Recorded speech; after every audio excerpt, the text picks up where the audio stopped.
On my 18th birthday, my dad threw a $50 bill at me and said, "Get out, I'm done paying for another man's mistake."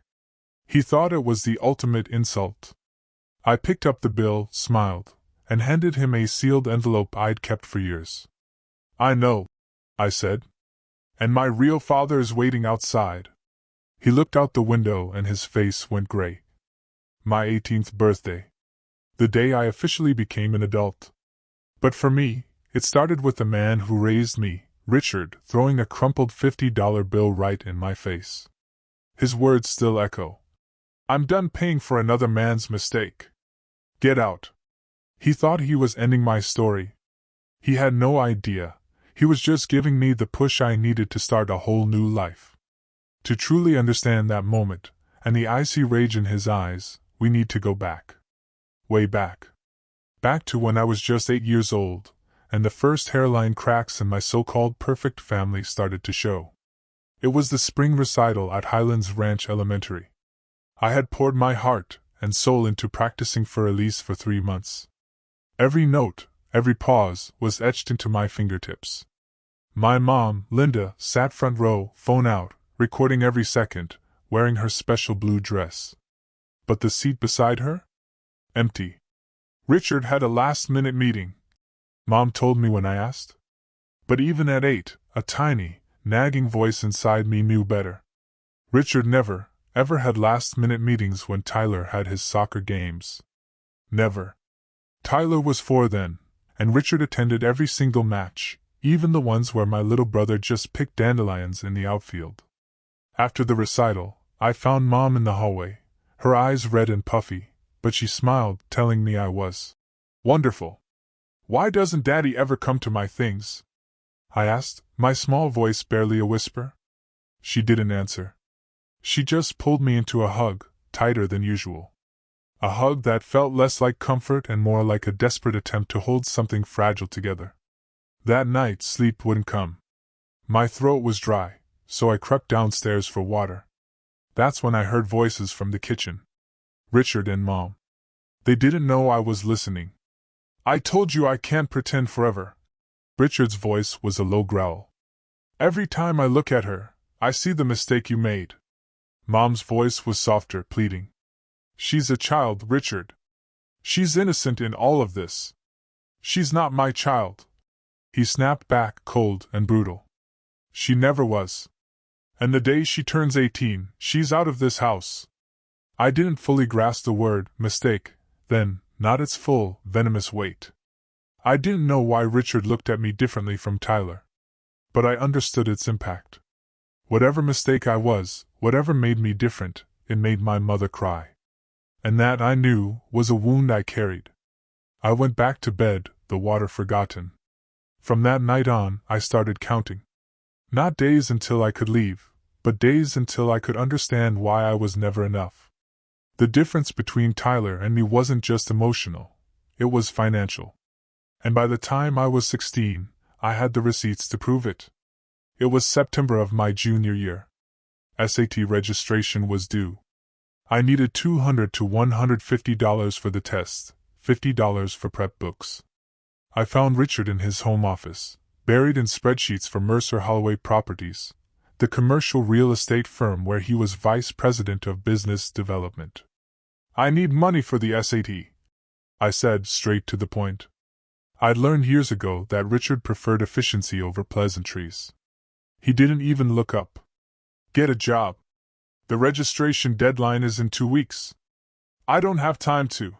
Tyler needs new soccer cleats. The good ones cost $350. I can't be throwing money at everyone." $350 for soccer cleats for a 14-year-old who would outgrow them in 6 months. But $200 for my college entrance exam was throwing money. I swallowed the bitter taste and got a job at a coffee shop called Brewed Awakening, 3 blocks from school, minimum wage, 15 hours a week. It took me 3 months to save enough for the SAT and books, while also covering my own phone bill because Richard had removed me from the family plan when I turned 15. Tyler, meanwhile, got a new iPhone every September. The latest model. No questions asked? When my SAT scores came back, A 1480 out of 1,696 percentile. I left the report on the kitchen counter where everyone could see it. No one mentioned it. Not Richard, not Karen, his second wife, not even Tyler, who probably didn't understand what the numbers meant. Mom would have been proud. She'd been gone 4 years by then, taken by breast cancer when I was 12. But I like to think she was watching somehow. I didn't ask Richard for money again after that. If I had to build my future alone, I would.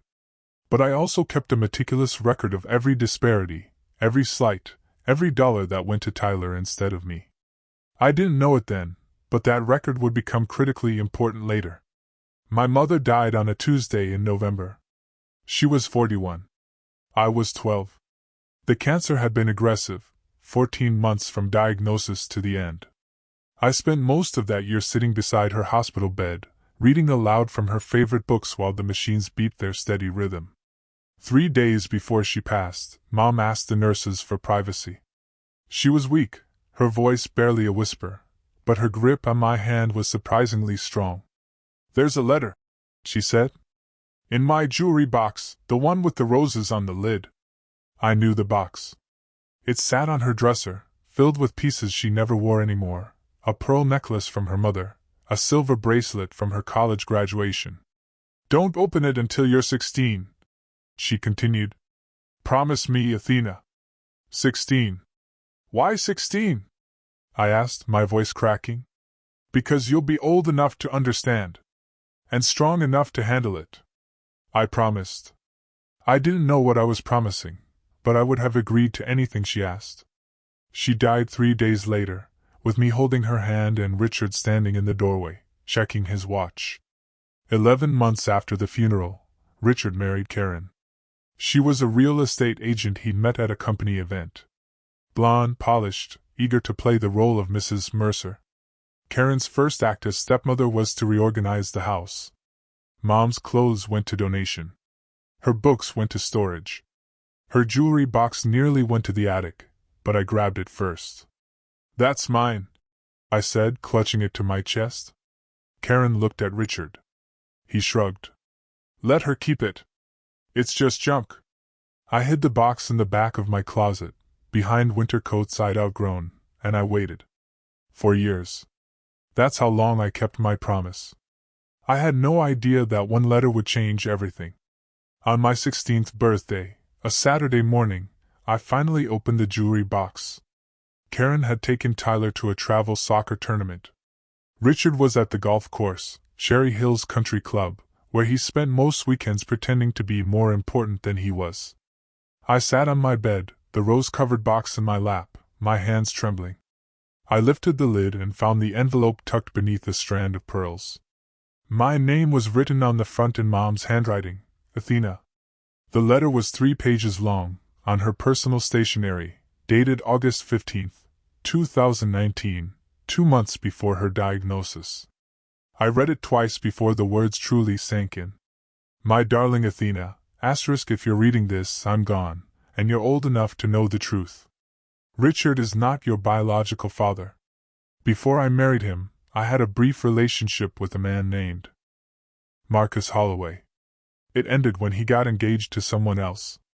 I didn't know I was pregnant until after he was gone. Richard was pursuing me at the time, and I made a decision I've regretted ever since. I married him and let him believe you were his. He found out when you were 3.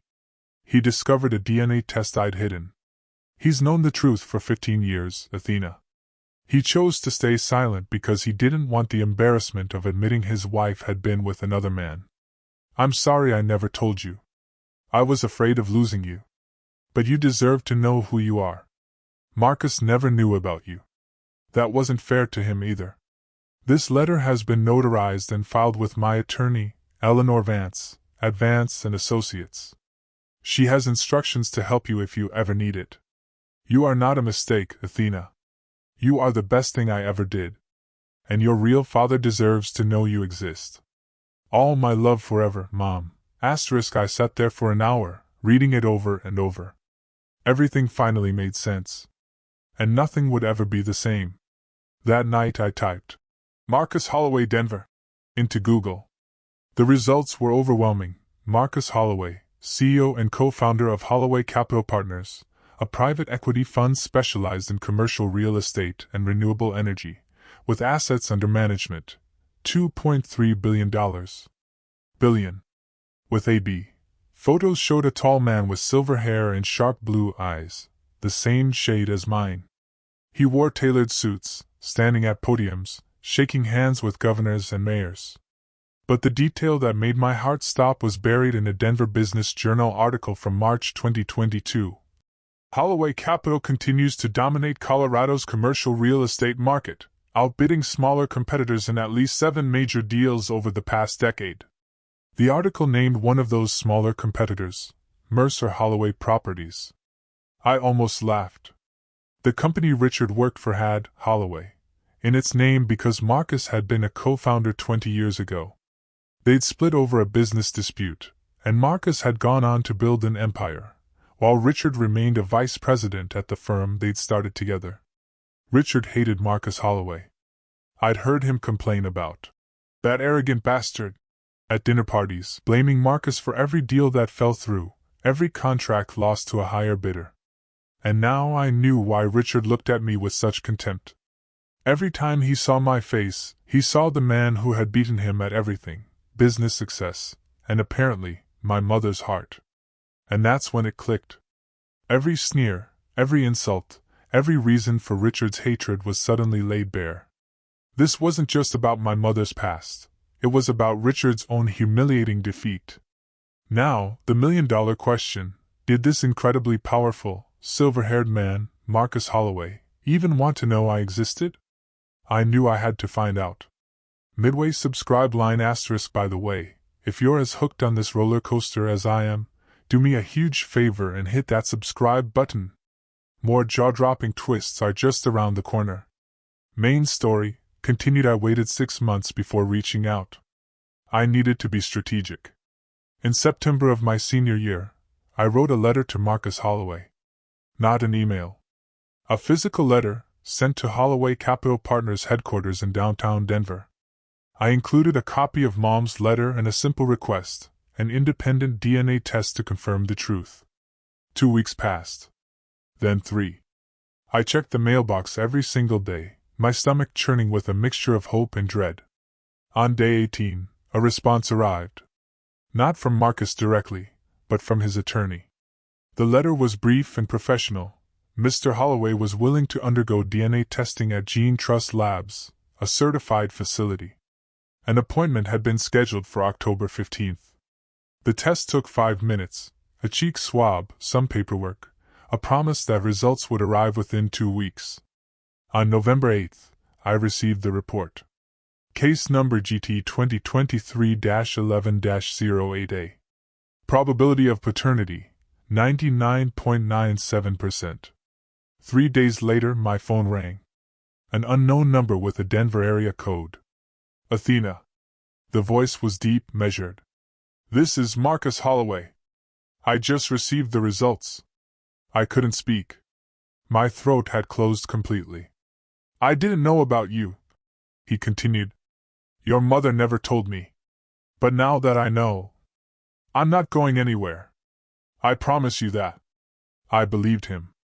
March 15th arrived, cold and gray, the sky heavy with clouds that couldn't decide whether to rain or snow.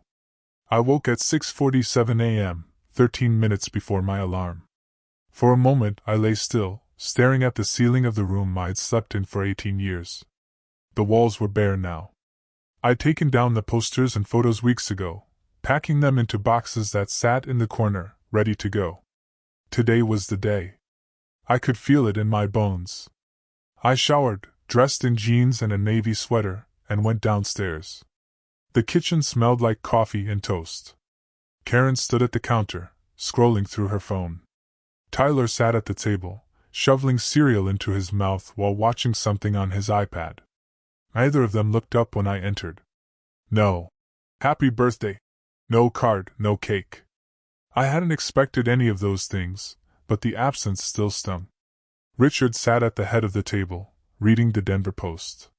He didn't acknowledge me either, but I noticed his jaw was tight, his shoulders rigid. He'd been waiting for this day for years. I poured myself a glass of orange juice and glanced out the window. There it was. A black Mercedes S-Class, parked at the corner of our street, just visible through the bare branches of the oak tree.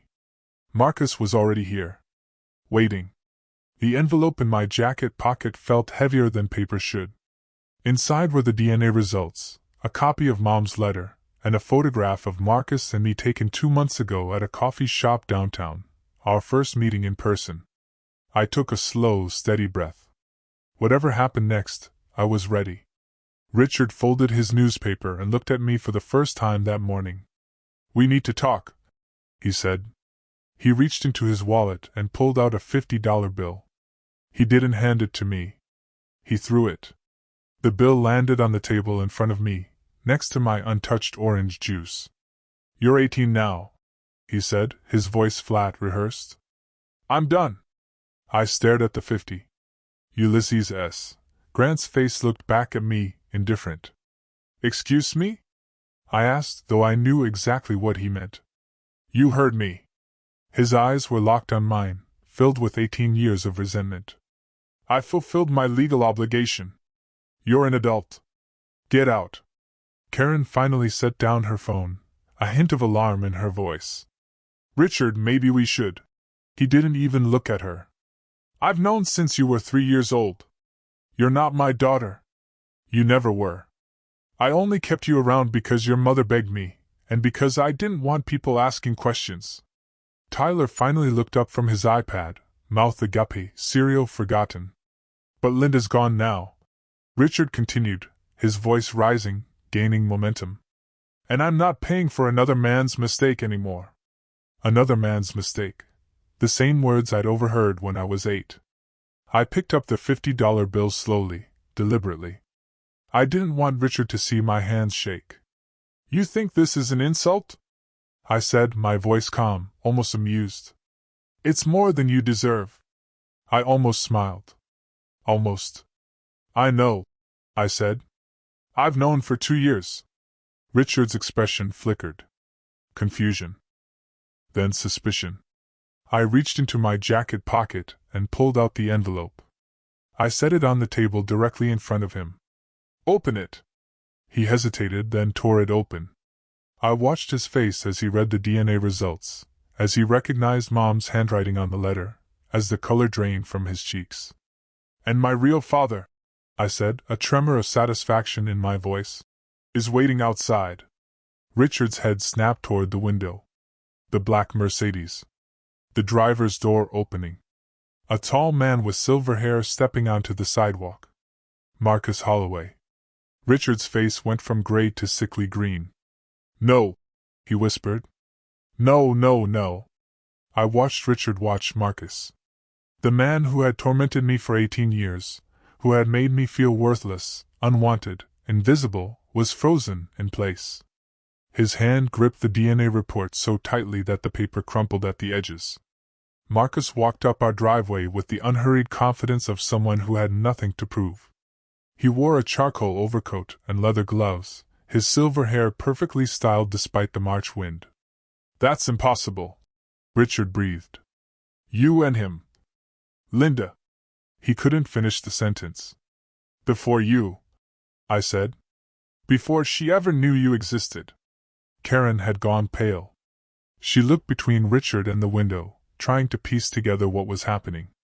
Tyler had abandoned his iPad entirely, his teenage apathy replaced by wide-eyed shock. "You planned this." Richard's voice cracked. "You've been planning this for 2 years." I confirmed. "Ever since I found Mom's letter. Ever since I learned that you knew the truth and punished me for it anyway." The doorbell rang. Nobody moved. It rang again. "I'll get it," I said. I walked to the front door, my heart pounding, but my steps steady. I could feel Richard's eyes burning into my back. I could hear Karen whispering something frantic, probably trying to figure out how this would affect her social standing. I opened the door. Marcus Holloway stood on the porch, his blue eyes, my eyes, meeting mine. "Ready?" he asked. "Ready." I turned back to look at Richard one last time. He was still standing at the kitchen table, the $50 bill forgotten on the floor. Goodbye, Richard. Marcus didn't wait for an invitation. He stepped past me into the foyer, his presence filling the space in a way Richard never could. Richard? Marcus's voice was calm, almost pleasant. It's been a while. Richard found his footing. Get out of my house. I'm here to collect my daughter. Marcus replied, his gaze dropping to the crumpled money on the floor. The one you just threw out with the $50 bill. Generous of you. She's not your... Richard stopped himself. The DNA results were still in his hand, the evidence undeniable. 99.97%. Marcus said. Gene Trust Labs doesn't make mistakes. Neither did Linda, apparently, when she chose not to tell me. Karen finally spoke, her voice thin. Richard, who is this man? Marcus Holloway. Richard spat the name like poison. My former business partner. The one who's been sabotaging my deals for years. Sabotaging? Marcus raised an eyebrow. I believe the word you're looking for is outperforming. There's a difference. I stood by the door, watching the confrontation unfold. Part of me wanted to intervene, but a larger part understood that this moment wasn't about me. It was about Richard facing the consequences of his cruelty. You think you've won something? Richard stepped closer to Marcus, his fists clenched. Taking her doesn't change anything. She's still Linda's mistake. She's still careful. Marcus's voice dropped, losing its pleasant veneer. That's my daughter you're talking about. And I've spent the last 6 months learning exactly how you've treated her. I know about the SAT money you refused. The phone plan you cut. The trust fund you've been draining. All of it. Richard's face went from gray to stark white. How? It doesn't matter how. What matters is that everything you've done to Athena will have consequences. Starting today. Marcus reached into his coat and produced a manila folder. He set it on the kitchen counter, directly in front of Karen, who flinched as if it might bite her. Linda left Athena a trust fund, Marcus said. $180,000, to be managed by her legal guardian until she turned 18. He flipped open the folder. That guardian was you, Richard. Richard's jaw tightened. I had every right to access those funds. Raising a child is expensive. Is it? Marcus pulled out a spreadsheet, bank statements highlighted and annotated. According to these records, you withdrew $47,000 over the past 5 years for child-rearing expenses. He looked at me. Athena, did Richard pay for your SAT registration? No. Your phone bill? No. School supplies? Clothes? Extracurriculars? I paid for everything myself. I said, meeting his gaze. With money I earned working at a coffee shop. Marcus turned back to Richard. So where did $47,000 go? Silence. Karen's eyes darted to the spreadsheet. I saw her expression shift. Not guilt exactly, but recognition. She knew where that money had gone. Tyler's soccer camps, Tyler's private coaching, Tyler's endless parade of new electronics. That's embezzlement, Marcus said quietly. Under Colorado law, a trustee who misappropriates funds can be held personally liable, plus interest, plus legal fees. You can't prove, I already have. Marcus tapped the folder. My attorney, Eleanor Vance, has been reviewing these records for months. The same Eleanor Vance your wife, Linda, hired to protect Athena's interests before she died. Richard looked like he might be sick. We'll discuss this more, Marcus said, his voice deadly calm. After the gala. The gala? One more thing. Marcus pulled a second document from the folder, a printed email, complete with headers and timestamps. Richard's face went from white to green. September 12, 2018. Marcus read aloud. From Richard Mercer, mercerholloway.com, to your personal attorney. Subject, inheritance issue. Confidential. He held up the papers so everyone could see. I need to know my options for minimizing inheritance obligations to a child who is not biologically mine. Specifically, can I exclude her from my will without disclosing the reason? And what happens to her mother's trust fund if the child is removed from the household before age 18? Karen gasped. Even Tyler looked disturbed. Where did you get that? Richard's voice was barely a whisper. Your company's IT department isn't as loyal as you think, Marcus said. Especially when they're offered better opportunities elsewhere. I hadn't known about this email. Marcus had mentioned he was gathering evidence, but I didn't realize how deep he dug. You've been planning to cut me out since I was 12. I said, the words coming out steady, factual. Before Mom even died. Richard couldn't meet my eyes. The gala is in 1 week, Marcus said, tucking the documents back into the folder. I suggest you spend that time consulting with your lawyer. Because after Saturday night, everyone in Denver's business community will know exactly what kind of man you are. He extended his hand to me. Athena, let's go. I took one last look at the kitchen, at Karen's frozen expression, Tyler's confusion, Richard's crumbling composure. Then I walked out the door with my father. My real father. The story was just getting started, everyone. Richard threw me out, thinking he'd won, but he had no idea who my real father was. And the best part? It was all about to unfold. In 1 week, everyone Richard spent his whole life trying to impress would learn the truth about him. If you want to see what happens at that gala, you really don't want to miss it. I should have known Richard wouldn't go quietly. The week after my birthday, I moved into a guest apartment in Marcus's building downtown, a sleek high-rise with floor-to-ceiling windows overlooking the city. It was temporary, just until I started college in the fall, but it felt like a different planet compared to the house in Highlands Ranch. For the first few days, I let myself breathe. I unpacked my boxes. I explored the neighborhood. I had dinner with Marcus twice, awkward but genuine conversations where we tried to fill 18 years of silence. Then the attacks began. On Tuesday, March 18th, I received a call from my high school principal. Richard had contacted her, claiming I was emotionally unstable and fabricating stories about my family.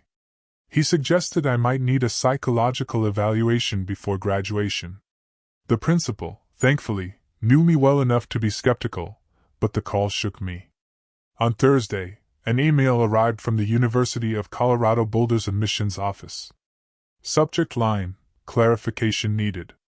Dear Miss Anderson, we have received information suggesting inconsistencies in your financial aid application. Specifically, concerns have been raised about your family situation and guardianship status. Please contact our office to schedule a meeting before your enrollment can be finalized. Deadline April 1st. I stared at the email for 10 minutes before calling Marcus. He's trying to destroy my future, I said, my voice tight. He can't hurt me directly anymore, so he's going after everything I've built. Marcus was quiet for a moment. Eleanor Vance will handle the university and the principal. Richard is digging his own grave. He just doesn't know it yet. What do you mean? The gala is Saturday. He'll be there to accept his award. And so will we. I didn't understand yet, but I would. Richard wasn't just going to lose.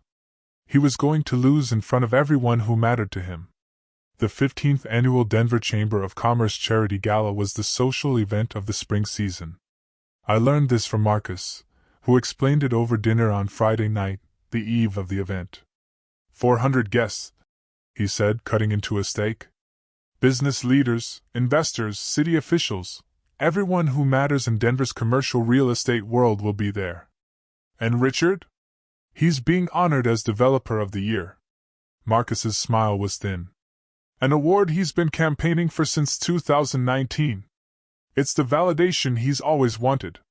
Proof that he belongs among the city's elite. I pushed my salad around my plate. So, we're going to take that away from him. No. Marcus set down his knife and fork. We're going to let him take it away from himself. All we have to do is show up. The gala was being held at the Four Seasons Hotel downtown, in the Grand Ballroom. Black tie. Champagne. A silent auction benefiting children's literacy programs. And Marcus Holloway was the primary sponsor, having donated $500,000 to the cause. As lead sponsor, I give the opening remarks, Marcus explained. I have about 10 minutes on stage before they start handing out awards. What are you going to say? He reached across the table and squeezed my hand. The truth. That's all. Just the truth. I thought about Richard, probably at home right now, rehearsing his acceptance speech, practicing his humble smile in the mirror, imagining the applause, the handshakes, the photos that would appear in the Denver Business Journal. He had no idea what was coming. What should I wear? I asked. Marcus smiled. A real smile this time, warm and paternal. I had something delivered to your apartment this afternoon. Consider it a birthday gift. Saturday, March 22nd, 7:30 p.m. The navy blue gown fit perfectly. Floor-length silk with a modest neckline, elegant without being flashy. Marcus had chosen well. We arrived at the Four Seasons together, his hand steady on my elbow as we walked through the gilded lobby. Crystal chandeliers cast warm light across marble floors. Well-dressed couples mingled near the bar, their laughter echoing off high ceilings. I'd never been to anything like this. My world had been coffee shops and high school hallways, not ballrooms and champagne flutes. But I kept my chin up and my shoulders back, channeling every ounce of composure I developed over 18 years of surviving Richard's household. We entered the ballroom at 7:04 p.m. I know the exact time because I checked my phone, wanting to remember every detail. The room was stunning, round tables draped in white linen, centerpieces of white roses and eucalyptus, a stage at the far end with a podium and a massive screen displaying the Chamber of Commerce logo. And there, near the bar, stood Richard. He wore a tuxedo that probably cost more than my entire wardrobe. Karen was beside him in a red dress, laughing at something one of the investors said. Richard held a champagne flute, gesturing expansively as he told some story about a recent deal. Then he saw me. The champagne flute froze halfway to his lips. His eyes moved from my face to Marcus, then back to me. I watched the color drain from his cheeks in real time. He excused himself from his group and strode toward us, his expression murderous. "What the hell are you doing here?" he snarled. "I was invited," I said calmly. "My father is the lead sponsor." Several heads turned at the word. "Father." Phones appeared in hands. Someone whispered. Richard's jaw clenched so tight I thought his teeth might crack. Richard had never been good at controlling his temper, especially after a few drinks. "Richard!" Karen appeared at his elbow, her face tight with alarm. "Not here, please!" He shook her off. "No! Everyone needs to know what's happening here." He pointed at me, his finger trembling with rage. "This girl is not my daughter. She's the product of my late wife's affair. A bastard I was forced to raise for 18 years. Gasps. Murmurs. I saw at least 3 phones rise, cameras pointed in our direction. "I gave her a roof over her head," Richard continued, his voice rising. "I fed her. I clothed her. And this is how she repays me, by showing up here with him." I didn't respond. I didn't need to. Richard was doing all the work himself. "She's a liar and a manipulator, just like her mother was. Linda fooled me for years. And now her daughter is trying to do the same thing. Don't believe a word she says." The ballroom had gone quiet. Even the string quartet had stopped playing. I felt Marcus's hand on my shoulder, steady, reassuring. "Are you finished?" I asked Richard. His face was red now, veins visible at his temples. "I'm just getting started. You think you can ruin me? You're nothing. You've always been nothing." I looked at him, really looked at him, for what might be the last time. "I don't need to ruin you, Richard," I said, my voice barely above a whisper. "You're doing that yourself." From the corner of my eye, I saw Marcus walking toward the stage. It was time. The MC, a silver-haired woman in a black sequined dress, tapped the microphone. "Ladies and gentlemen, if I could have your attention, please. It's time to begin our program. Please welcome our lead sponsor and keynote speaker, Mr. Marcus Holloway." Applause filled the ballroom. Marcus climbed the steps to the stage with the easy confidence of a man who had addressed thousands of audiences. He shook the MC's hand, adjusted the microphone, and smiled out at the crowd. Thank you all for being here tonight. The Denver Chamber of Commerce Charity Gala has raised over $12 million for children's literacy programs over the past 15 years. That's something we should all be proud of. More applause. Richard had retreated to his table, his face still flushed, Karen whispering urgently in his ear. Tonight, Marcus continued, his voice resonating through the room, I want to talk about something personal. About family. About the choices we make, and the consequences that follow. A ripple of curiosity passed through the crowd. This wasn't the typical sponsor speech. 20 years ago, I made a choice that I've regretted ever since. I walked away from someone I cared about because I thought I had better options. I didn't know then that she was carrying my child. The whispers intensified. I saw heads turning, searching for context. 6 months ago, I received a letter from a remarkable young woman.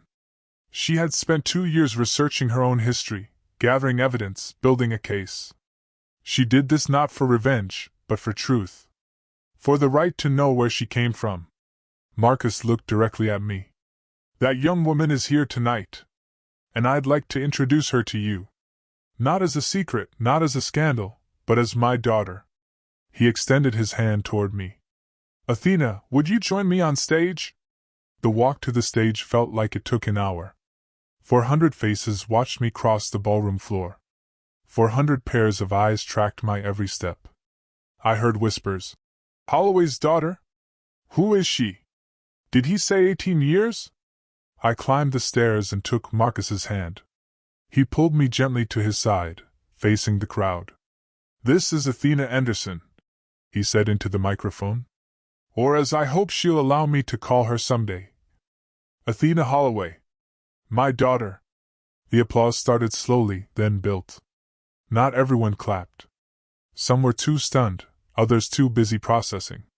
But enough did that the sound filled the room. Athena spent 18 years in a household that didn't want her. Marcus continued, his voice gaining power. She was told she was a mistake.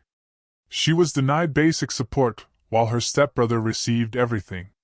She paid for her own SAT registration by working at a coffee shop, because the man who was supposed to be her guardian refused to give her $200. I saw Richard's table. His face was ashen. Karen had her hand over her mouth. The other guests at their table were leaning away, as if Richard's disgrace might be contagious. Despite all of that, Marcus said, Athena graduated with a 3.9 GPA. She scored in the 96th percentile on her SATs. She earned a partial scholarship to the University of Colorado Boulder. She did all of this alone. Without help. Without support. Without anyone telling her she was worthy. He turned to me, his eyes glistening. I missed 18 years of your life, Athena. I can't get those back. But I can promise you this, from today forward, you will never be alone again. I couldn't speak. My throat was too tight, so I just nodded and squeezed his hand. The applause was deafening. Marcus gestured toward the side of the stage where a woman in a tailored gray suit stood waiting. For those who might question the validity of what I've shared, allow me to introduce Eleanor Vance, senior partner at Vance & Associates. Miss Vance has been the custodian of the documentation that proves Athena's parentage. Eleanor stepped forward, her presence commanding immediate respect. She was in her late 40s, with sharp features and the composed demeanor of someone who had spent decades in courtrooms. Good evening, she said into the microphone. I have in my possession the following documents. First, a notarized letter written by Linda Anderson Mercer on August 15, 2019, attesting to Marcus Holloway's biological paternity of her daughter, Athena. Second, DNA test results from Gene Trust Labs, dated November 8, 2023, confirming a 99.97% probability of paternal match between Mr. Holloway and Miss Anderson. She held up a folder, the same folder Marcus had shown Richard a week ago. These documents have been authenticated and are available for legal review. There is no ambiguity here. Athena Anderson is Marcus Holloway's biological daughter. The room buzzed with reaction. I saw a reporter from the Denver Business Journal scribbling furiously in a notebook. Phones were out everywhere, recording, texting, posting. Richard's table had become an island of silence. The other guests had physically shifted their chairs away from him. No one wanted to be associated with what was unfolding. One more thing, Eleanor added. I am also in possession of financial records indicating that Richard Mercer, as trustee of Athena's inheritance from her late mother, withdrew $47,000 from her trust fund over a 5-year period. Legal proceedings to recover those funds will begin Monday morning. Richard stood abruptly, knocking over his champagne glass. He didn't say a word. He just walked out. He didn't get far. Richard made it about 10 steps toward the exit before someone called out. Running away, Mercer? He stopped, turned. His face was a mask of barely controlled fury. This is a setup, he shouted, his voice cracking. Marcus has been trying to destroy me for 20 years. He's using that girl to finish the job. The crowd shifted uncomfortably. A few people looked at Marcus, then at me, then back at Richard. The DNA test is fake, Richard continued, striding back toward the stage. The documents are forged. This is all a lie designed to humiliate me. Marcus didn't flinch. Gene Trust Labs is one of the most respected facilities in the country. Their results have been used in thousands of legal proceedings. Are you suggesting they're part of my conspiracy? I'm suggesting you paid them off. And the letter from Linda, your own wife? Is that forged too? Richard's mouth opened, then closed. He had no answer. You called my daughter a bastard in front of 50 witnesses, Marcus said, his voice dropping to something cold and dangerous. You admitted publicly that you knew she wasn't your biological child, and that you resented her for it. You did that before I said a single word. Everything that's happening to you tonight, Richard, you brought on yourself. Someone in the crowd shouted. What about the trust fund money? Richard's face went pale. That's a private matter. $47,000. Another voice called out. From a child's inheritance. That's theft. The crowd was turning. I could feel it. The collective judgment shifting. The social tide pulling away from Richard and toward us. Karen appeared at his side, tugging his arm. Richard, we need to leave now. This time he didn't argue. They fled through the side door, leaving their table empty. The Monday after the gala, Eleanor Vance filed suit in Denver County Court. Case number 2024 CV0892. Plaintiff, Athena Anderson. Defendant, Richard Mercer. The complaint was straightforward: breach of fiduciary duty, misappropriation of trust funds, and failure to properly manage assets held for a minor beneficiary. We were seeking full recovery of the $47,000 Richard had withdrawn, plus interest at 8% annually, plus attorney's fees. The evidence is overwhelming, Eleanor told me during our meeting that afternoon. Her office was on the 17th floor of a downtown high-rise, with views of the mountains to the west. Bank statements, withdrawal records, signed authorizations, all in Richard's name. And we have your testimony about what you actually received, nothing. What happens now? Richard has 30 days to respond. He can settle, or he can fight. But fighting means discovery. And discovery means we get access to all his financial records. She smiled slightly. I don't think he wants that. I thought about the email Marcus had shown me. The one where Richard asked his lawyer about cutting me out of the will. If that email existed, what else was hidden in his files? There's something else, Eleanor continued. The university situation has been resolved. I spoke with the admissions office this morning. They've reviewed the concerns Richard raised and found them baseless. Your enrollment is confirmed. Relief washed over me, a physical weight lifting from my chest. Thank you, I said, my voice thick with emotion. Don't thank me, she replied, her gaze firm. Thank yourself. You built an impeccable record despite everything working against you. Richard's accusations only made him look petty and vindictive. I left Eleanor's office feeling lighter than I had in years. The legal process would take time, months probably, but the outcome was no longer in doubt. Richard had spent 18 years making me feel powerless. That was over now. Richard's lawyer called Eleanor on April 10th, 3 weeks after the lawsuit was filed. They want to settle. Eleanor told me over the phone.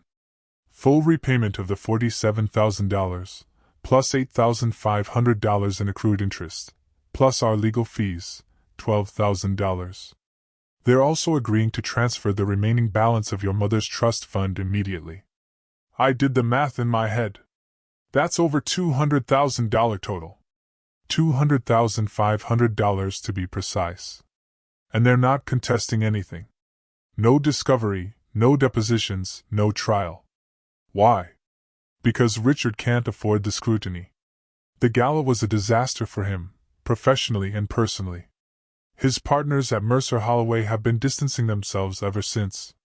A prolonged legal battle would only make things worse. The settlement was signed on April 15th, exactly 1 month after my 18th birthday. I didn't attend the signing. I didn't need to see Richard's face as he wrote the check. I didn't need his apology, which, according to Eleanor, he didn't offer anyway. What I needed was closure, and that's what I got. The money was deposited into my account 3 days later. I stared at the balance on my phone screen for a long time. $200,500. It wasn't about the money, really. It was about being seen, being acknowledged, being told, finally, that what happened to me was wrong. Richard had spent 18 years treating me like I was worthless. Now he had paid, literally, for that mistake. Marcus took me to dinner the night the settlement money arrived. A quiet Italian restaurant in Lodo, the kind of place with white tablecloths and candles flickering in wine bottles. "I want to pay for your college," he said after we'd ordered. "All of it. Tuition, housing, books, everything." I set down my water glass. "I appreciate that, but no." He looked surprised. "Why not?" "Because I've spent 18 years proving I don't need anyone. I'm not going to start depending on someone now, even you. Athena, I'm your father. It's not dependence. It's family." "I know." I reached across the table and touched his hand. "And I'm grateful you're in my life, but I need to do this myself. The trust fund money, my scholarship, that's enough. More than enough." Marcus was quiet for a moment. I could see him wrestling with it, the instinct to provide battling against the recognition that I needed autonomy. "Your mother raised you well," he finally said. "She did." "Okay." He squeezed my hand. "But if you ever need anything, anything at all, I'm here. No strings attached." "I know." We finished dinner talking about other things, his business, my plans for college, the apartment I was looking at near campus. Normal father-to-daughter conversation. Or at least, what I imagined normal father-to-daughter conversation might sound like. I didn't need Marcus's money to prove I was worthy. I had already proven that, every single day for 18 years. The fallout for Richard was swift and brutal. It started the night of the gala, when the Chamber of Commerce quietly withdrew his Developer of the Year nomination. No announcement, no explanation, just a brief email to attendees the next morning stating that, due to unforeseen circumstances, the award will not be presented this year. But that was just the beginning. On April 10th, the same day Richard's lawyer called to negotiate the settlement, Sterling Investment Group pulled out of a joint development project that had been in the works for 18 months. The deal was worth $12 million. According to the email Richard received, which somehow found its way to the Denver Business Journal, Sterling's CEO wrote, "We cannot associate our brand with individuals whose personal conduct raises questions about ethical judgment." The article ran on April 15th under the headline, "Family Scandal Casts Shadow Over Former Mercer Holloway Executive." Former, because by then Richard was already gone. The board of directors at Mercer Holloway Properties held an emergency meeting on May 1st. I wasn't there, obviously, but Marcus had sources inside the company. The vote was unanimous. Richard would resign, effective immediately, with a modest severance package and a strict non-disclosure agreement. The official press release cited personal reasons and a desire to spend more time with family. No one believed it. Within 2 months, Richard Mercer had lost his award, his biggest deal, and his career. The house in Highlands Ranch went on the market in June. Karen apparently decided that staying in a neighborhood where everyone knew their business was unbearable. I didn't feel joy at Richard's downfall. I didn't feel vindication or triumph. What I felt was something quieter, something like peace. For 18 years, Richard had held power over me. He had controlled where I lived, what I ate, whether I felt welcome in my own home. He had made me feel small and worthless and invisible. Now the world could see who he really was, and I was finally free. Karen and Tyler were collateral damage in Richard's implosion. I didn't plan it that way, but I couldn't pretend I hadn't anticipated it. Karen disappeared from social media within a week of the gala. Her Instagram, where she posted carefully curated photos of her perfect family, went private, then vanished entirely. I heard through mutual acquaintances that she'd stopped attending her book club, her tennis lessons, her charity committee meetings. I didn't feel sorry for her. She had watched Richard treat me like garbage for 6 years and never said a word. Her silence made her complicit. Tyler was different. He was 14, old enough to understand what had happened. Young enough that I couldn't hold him fully responsible. He'd grown up believing the narrative Richard fed him, that I was the outsider, the problem, the reason their family wasn't perfect. 3 months after the gala, I received a text message from an unknown number. Athena, it's Tyler. I got your number from Mom's phone. I know you probably don't want to hear from me, but I wanted to say I'm sorry. I didn't know how bad things were for you. I should have paid attention. I should have said something. I stared at the message for a long time. Part of me wanted to respond immediately, to tell him it was okay, to rebuild some kind of relationship. But another part, the part that had spent 18 years being invisible, needed more time. I typed back, "Thank you for reaching out. I'm not ready to talk yet, but I appreciate you saying this." He replied, "I understand. Whenever you're ready, if you're ever ready." I saved his number, but didn't add him to my contacts. Maybe someday. But not today. In August, I moved to Boulder. My apartment was small, a 1-bedroom unit in a complex near campus, with a view of the Flatirons from the kitchen window. I furnished it with second-hand finds from thrift stores and Facebook Marketplace. A blue couch, a wooden desk, a bed frame that squeaked when I rolled over at night. It was perfect. The trust fund money sat in a savings account, earning modest interest. I used it for tuition and rent, careful to budget so it would last all 4 years. My scholarship covered the rest. I didn't touch a penny of Marcus's money. I didn't need to. Classes started the last week of August. I enrolled as a business major with a minor in communications. My professors were demanding, my course load heavy, but I thrived in ways I never had in high school. For the first time in my life, I was surrounded by people who didn't know my history, who judged me only by what I showed them. I got a part-time job at a small real estate firm downtown, not Marcus's company, not anything connected to Richard, just a local agency that needed someone to answer phones and organize files. The pay was modest, but the experience was invaluable.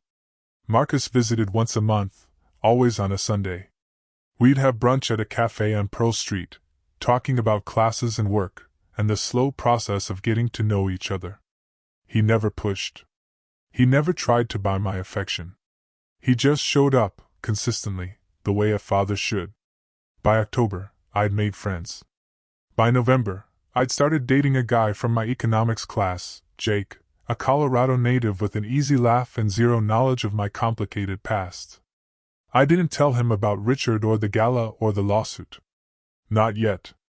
That story belonged to my past, and I was building something new. For the first time in 18 years, I woke up every morning without dread. I woke up with hope. 6 months after the gala, Richard sent me an email. I almost deleted it without reading. His name in my inbox felt like a violation, a reminder of everything I'd worked to leave behind. But curiosity won out. Athena, I know I have no right to contact you, but I've had time to think about what happened, and I realize I owe you an explanation. Maybe even an apology. I'd like to talk, if you're willing. Richard. No, dear. No, sincerely. No acknowledgement of the specific harm he'd caused. Just a vague gesture toward reconciliation, as if 18 years of cruelty could be erased with a single email. I didn't respond directly.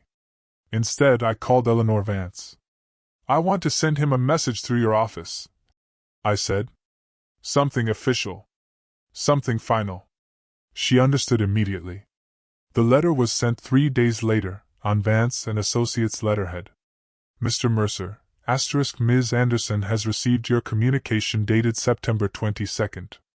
She has asked me to convey the following response. You had 18 years to treat me with basic human decency.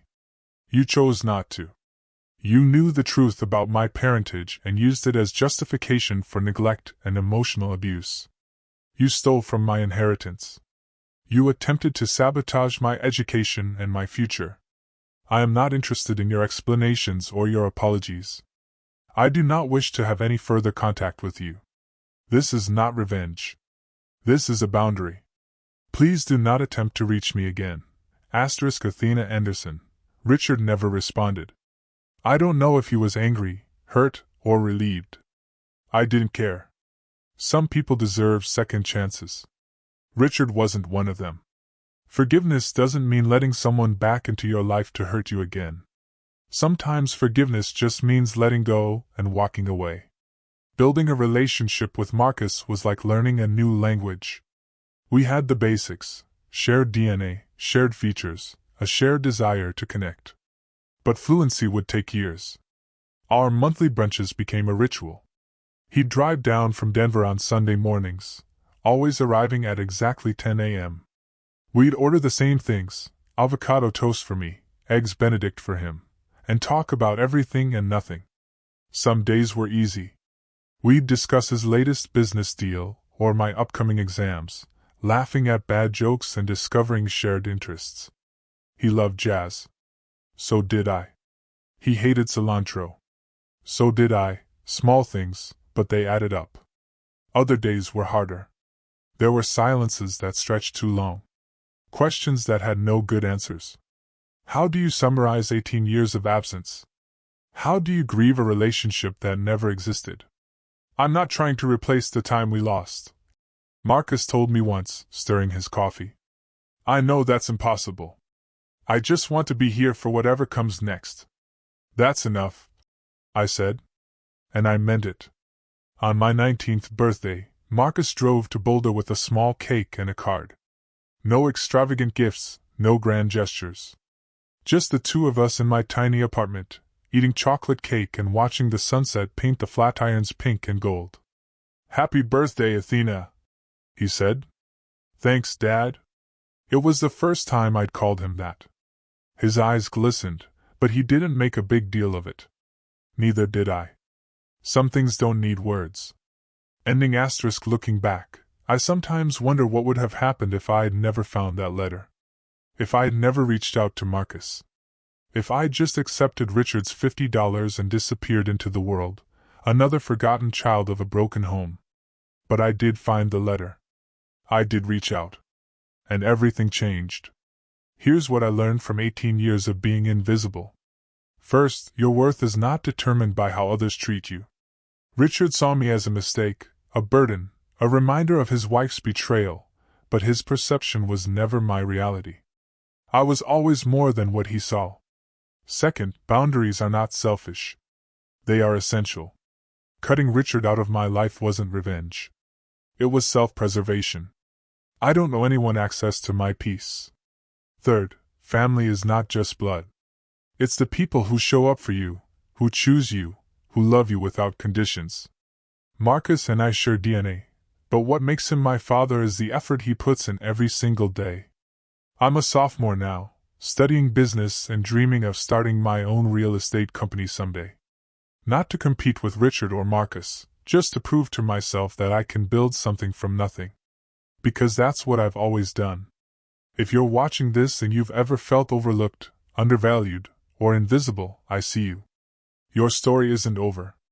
The people who dismissed you don't get to write your ending. You do.